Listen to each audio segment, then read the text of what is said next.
Hello everyone and welcome back to My Opinion. And the first ODI is finished and South Africa have won this game by 31 runs and take a 1-0 lead in the series. So yeah, I think they really deserve to win this game, and especially I think from where they were at one point 58 for 2 in 15 overs, and then the third wicket fell some time later. Right. And then I think that it was a kind of thing where you thought, would they get to kind of a decent score? Even though, okay, yes, the pitch conditions weren't easy to bat on, but I think that you thought that if they get even a 250 or something, would India kind of fancy chasing that? And yeah, I just felt like the partnership for the fourth wicket was an incredible one. And I think that really set up. It basically just made the innings. I mean, if you look at the third highest score, it's actually 27, and the thing is by Quinton de Kock.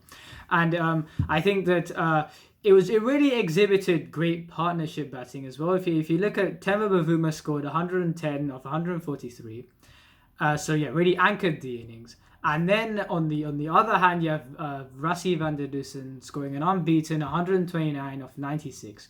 And yeah, they really lifted. They spent a long time setting up the platform, and I think that yeah, I think the partnership was 200 and something, or 204 of 190 or something. So yeah, you could say that it was just about 6 point something and over, but I think that what was very good about it was that two reasons. One, it was like that because if you look at Bavuma scored 110 off 143, so he's taken quite a long time to score it. But I think he was allowed to play that way because Van der Dussen was just kind of really playing positively. And you could say the other way around, that Van der Dussen could play positively because he had a player like Bavuma there who could just make sure play second fiddle to make sure wickets weren't lost. And I think that yeah, another thing was that 204 of 190 and conditions that aren't easy to bat on. I think that 296 for 4 was a great score by South Africa. And yeah, I think as far as the Indian bowling, it was good for the first part, and then I think after the third wicket fell, I think you could say the batting was very good as well. But also, I think that you could say that now if you look at the overall score, I think on paper, if you look at the figures, I think really Jasprit Bumrah 2 for 48 in 10, Ashwin 1 for 53 in 10, Chahal none for 53 in 10. I think you can get away with that. But the thing is, I think Bhuvneshwar Kumar was none for 41 in 8 overs, and then he's finished with none for 64 in 10. So he's given 23 runs at the death. Shardul Thakur really had an off day today, and he bowled a few no balls, and Van der Dussen kind of picked him off at the end. And yeah, South Africa got to 296 for 4, and India would have been disappointed with their bowling performance as they didn't really seize the advantage that they had. I felt like South Africa was still building some kind of a platform, but the fact that run rate was on the lower side and 3 wickets were down, I think you could say if India had the opportunity to really seize things, but instead it was South Africa who seized it. So yeah, that was the first innings, and I feel like India would have been really disappointed that they lost this game, even though the target was a hefty one in 297. I think the start they got, and I actually think they were in the game until they lost the fourth wicket, and I think that they lost Rahul when the score was on 46, caught behind of Aiden Markram. And I think that, yeah, there was, you could say there was a reason to open with Aiden Markram because the pitch was a bit tacky, and you could say the slow bowlers, it offered them assistance. And I think the opening with Aiden Markram wasn't really that bad. I can understand the decision. And there was a point raised in commentary when the second wicket partnership between Dhawan and Kohli, which is a great partnership, was going on, which they said that maybe opening with maybe since they started off with the spin early, maybe they'd got accustomed to it, and it being and the surface being slow, maybe India did have the advantage. And doing that partnership, they did. And I think that if you look at both these players' innings, Shikhar Dhawan, what stood out to me in this innings was that I think that look, if everyone who was available in this series, if you got let's say the first choice opening partnership, Shikhar Dhawan would not make the side. And I feel a bit sad saying that because he's been good for so long, his record is outstanding, and it's only because there's a partnership like Rohit Sharma and KL Rahul that he isn't in the side as a first choice opener.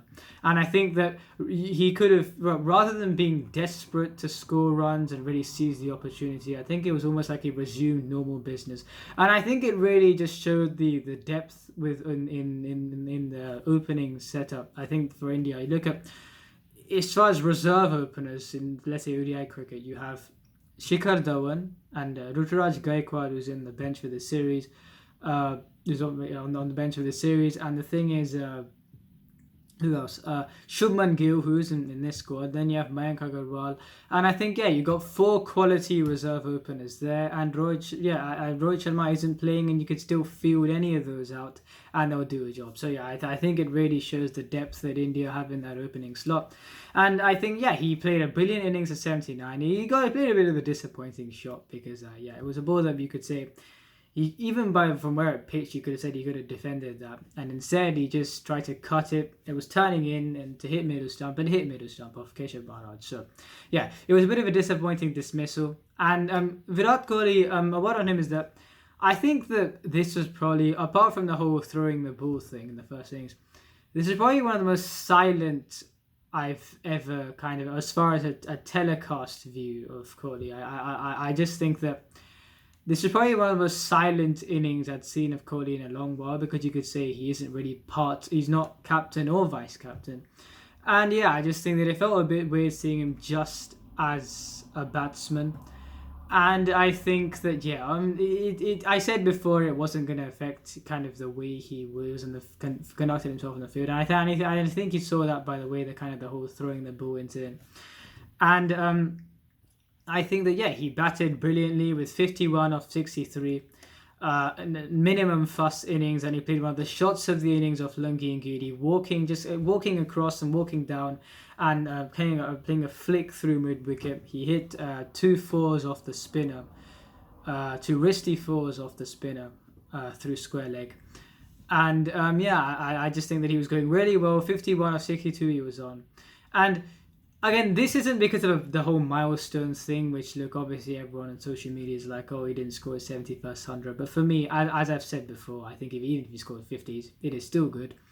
And he got, it was more than the milestone, which I literally honestly do not care about. It's more about just get the team getting across the line.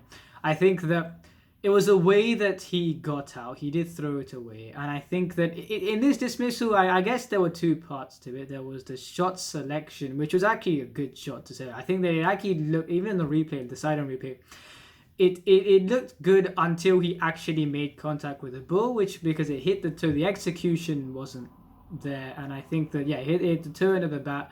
Kind of popped up in the air. Bavuma caught it. It was a very soft dismissal. You wouldn't really see Kohli getting out in that way.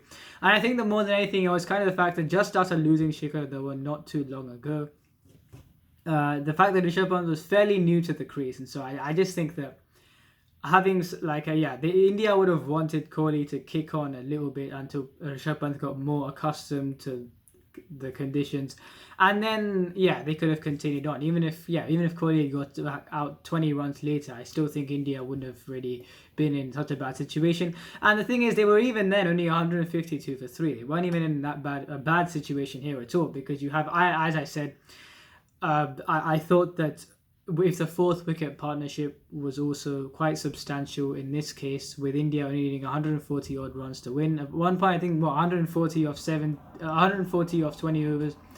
I think with Shreyas Iyer and Rishabh Pant and Venkatesh Iyer to come, I think that India would have still been fancying their chances. And it was still going well actually. There were 188 for 3 until 180 odd for 3. I think 81 for 3. I don't know, but Shreyas Iyer got out caught behind of Lungi and Giri, and I think that really shifted the game towards South Africa's favour, because I'll get to the reason why I think it shifted it even more. But I'm saying that Venkatesh Iyer came in and Rishabh Pant and him were batting.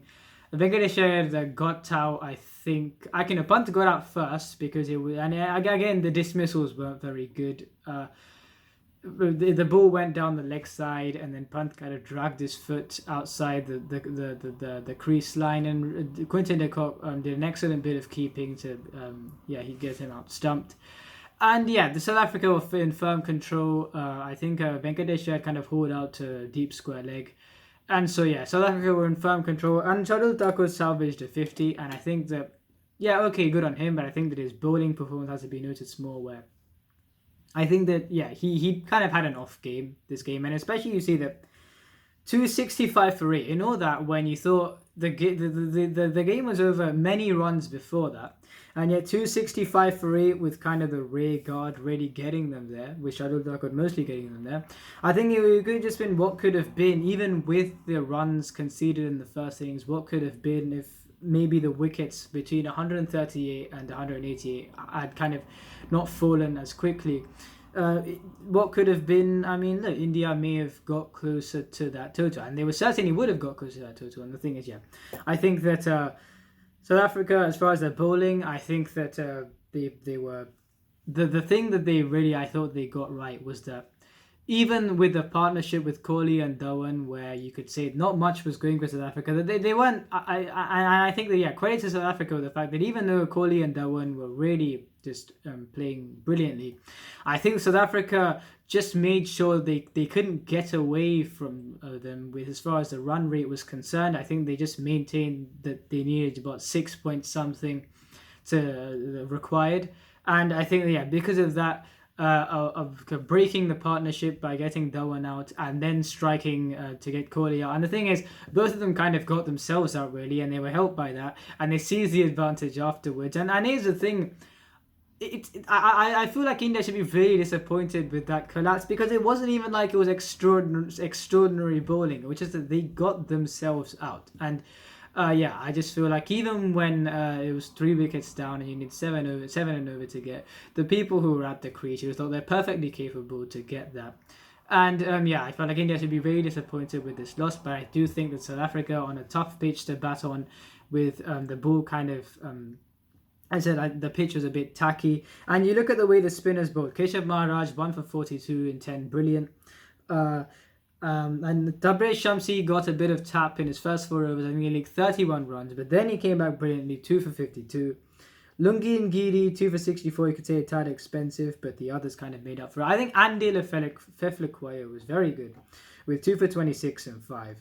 And I think that on, like, as far as, I mentioned him because 1, he bowled well, and 2, India had a bowler who I think could have had a similar effect in Venkatesh Iyer, but he didn't bowl in the first innings. And the thing is, on his inclusion in the ODI team, I understand why he's included. I think there's a dearth of seam bowling all-rounders in India. If you look at the only one who's really a front runner is Shadul Thakur right now, because as I said before, I really think that, and I'll mention this again as well, I just think Hardik Pandya being injured is a loss in all formats of the game because of what he offers. I just think I mentioned a bit about Venkatesh Iyer from the T20 series against New Zealand, where I just think that he still has a way to go to being that refined player, and I do think Hardik Pandya is that refined player. So look, Venkatesh Iyer, I think it's an inspiration that he's got to his level from kind of, he wasn't even kind of, he wouldn't have been less well off or rather he wouldn't have been in a bad position if he had taken if he had kind of stuck with what he already had. But I think the fact that when it really hit me was the fact when he was batting with Ravichandran Ashwin, and I just think that, look, here's someone who's out of nowhere. He's kind of just come through the ranks in domestic cricket, and then he's just been picking the IPL and really transformed his side season in the second half, and he's partly the reason why they got to the final. And his contributions actually really, I think from the very first game of the second phase, I really think that it set a good tone. And I think that after that, you see him being part of the national setup. It is a great story. But the thing is, I do feel like his batting is much more suited to going, just kind of expressing himself in the opening slot in T20 cricket.